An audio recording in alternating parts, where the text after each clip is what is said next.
There's a blueberry pancake flying in the sky. I can see it, I can see it. There's a castle in the cloud and it's floating on by. Can you see it? Can you see it? Welcome to the Palette and the Paw. We're so thrilled to have you here. And I saw your beautiful artworks from the last session that we had. Today's lesson is going to be about Cubism. Pablo Picasso is an artist who did not start doing work that was considered Cubist. He got together with another artist named Georges Braque, and together these avant-garde artists revolutionized the art world. And what they did was they took a whole object or a person and disaggregated the parts of the body or the face and then reconfigured it differently.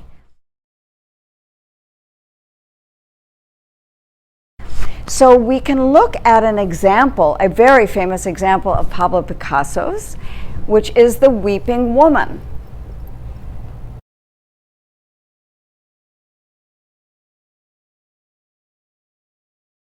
So Pablo Picasso was born in Spain, and he got together, as I mentioned, with Georges Braque and developed this new style of artwork. We're looking at Pablo Picasso's Weeping Woman, and what I want to point out to you is some of the characteristics of Cubism that are in evidence in this painting. The eyes, as you might notice, are looking straight forward, but the mouth is facing in a different direction. You can also see that this part is in very vibrant color, and this is sort of in the monochrome, meaning one color. So usually Cubism is characterized by jagged shapes, bright colors, and thick black lines. And these accentuate the sadness in the face of the weeping woman. For today's lesson, you will need a piece of paper. You could use construction paper or watercolor paper if you prefer, but we will be folding it. So I'm going to use regular paper because it's easy to fold. You will need a ruler, you will need a Sharpie, a pencil, watercolors or crayons, or you could use both, and I'll explain that in a moment. I usually have a couple of different brushes, one that's a little thinner for the finer areas and one that's a little bigger.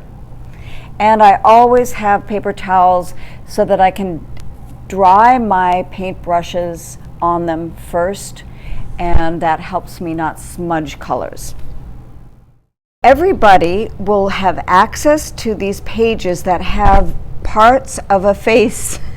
They have eyes, eyebrows, eyelashes, mouths, noses, and so on. Things that you can choose as shapes for the parts of the face that you will be creating. So first we need to fold our paper. We're going to be making creases. There is no rhyme or reason to the creases, okay? So we don't want everything to be perfectly symmetrical. We just are going to fold randomly. You see how this is, there's no rhyme or reason to this fold. Then I'm going to fold again, and we're going to fold about 5 times. So that's 2. I'm going to fold a 3rd time, and a 4th time, and a 5th time. So I have made 5 folds, and as you can see, there are creases in the paper. What I'll be doing next, and you can do this by hand without the ruler, but I like to use the ruler because I want to make sure that I get these lines straight. So now I'm finding my lines that I made by creasing the paper, and I'm going to take my Sharpie and I'm going to go ahead and draw along the line of the crease. Here's another one, and we're going to do that for each of the 5 creases.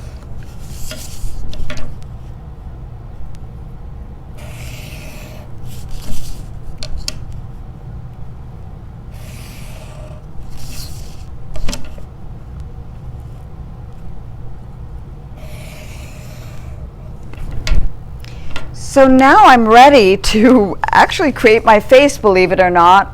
And so what I'm going to do is I'm going to hold up the paper and look at it and say, how do I want to orient my face? So I think I'm going to do it this way. And I'm going to use one of these handouts that has the different kinds of brows and noses and things, and I'm going to go ahead and use pencil first because I might want to change it. So I probably would go ahead and maybe create a face that goes like this.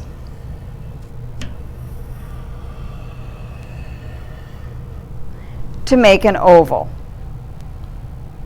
Then I can go ahead and start making the eyes. I might decide that an eyebrow goes up here and then one is here. Okay, and then I might make one of my eyes go here and one of my eyes go here. Of course, they're different shapes, and again, this is the beauty of Cubism, is that there is really not a symmetrical or aligned way that shapes and sizes have to be configured. You can just make them the way you want to. So, for example, people's eyes are never exactly the same size or shape. And so that is why I go ahead and make them different. See, so the eyebrow is here and the eye is here.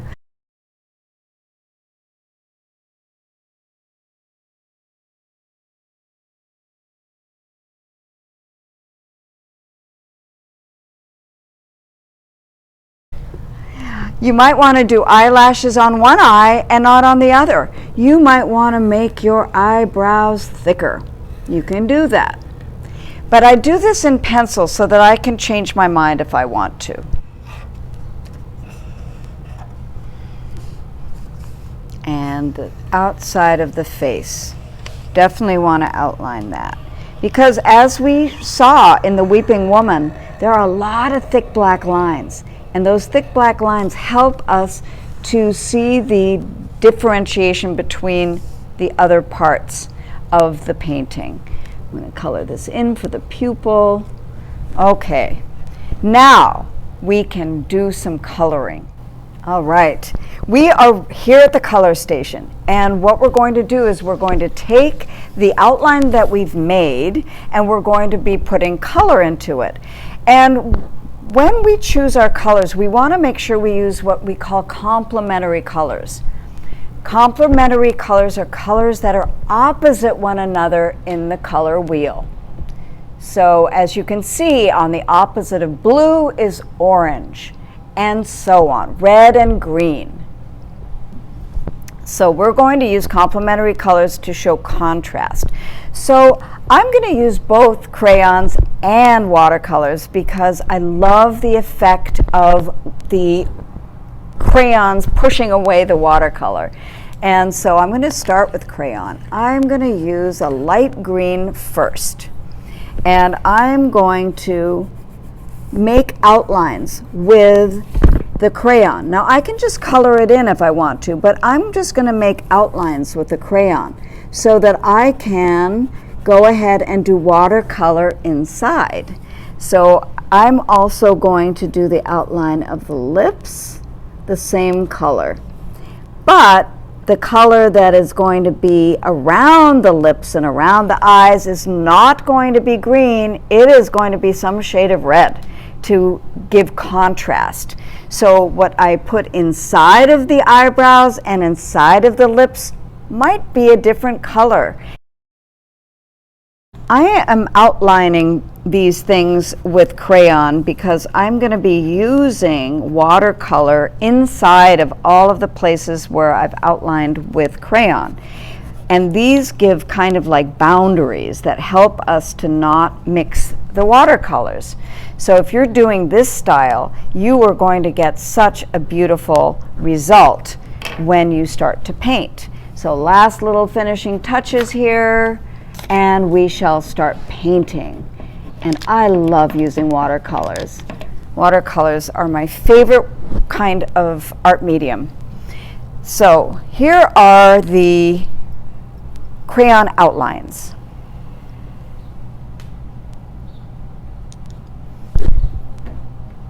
Now to start the painting, I'm going to use my little thin paintbrush because I'm going to start inside of the little shapes before I go out.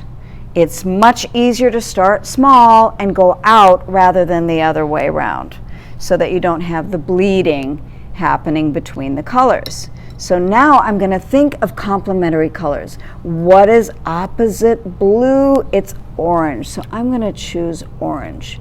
I'm going to choose orange. And I'm going to go ahead and fill in this part of the face. And of course, here I'm going to put the opposite of red, which is green. So I'm going to go ahead and rinse my paintbrush, and what I usually do is I will dry it a little bit before I start dabbing in the color, because otherwise I get too much. If I want it a little more watery, then I will add more water. So I'm going to go ahead and put green here. And for this part, you know what? I think I need a thicker brush, so I'm going to use a thicker brush. And I figure these kinds of things out by trial and error. Sometimes I say, oh, wrong brush, and then I'll go ahead and use another one. See, and so I have green here and green there, but I'm going to put orange inside of there, because that way it'll contrast more strongly.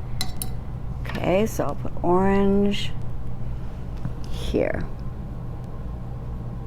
And the crayon is pushing it away. Do you see how that happens? It doesn't let it go beyond the boundaries. I love that. I'm going to do this eyebrow too. Okay. So I'm making the face orange.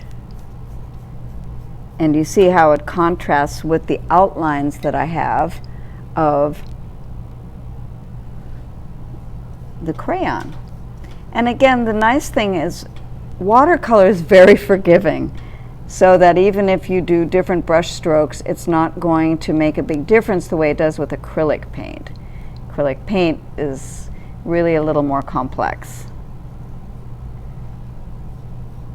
It shows brush strokes much more pronounced. I'm blending blue and red because I want to get a purple shade that I don't have in my palette. So I'm going to go ahead and mix red with blue over here, and now I have more of a, ooh, that's kind of a maroon color. I'll use that, that's great. I'm going to use that right here. And I'm going to use that right here also. But do you see how you want to make sure that the colors aren't right next to one another, the same colors? You want to kind of offset it so that you have a lot, it's like a jigsaw in a way. Ooh, I'm going to put yellow here.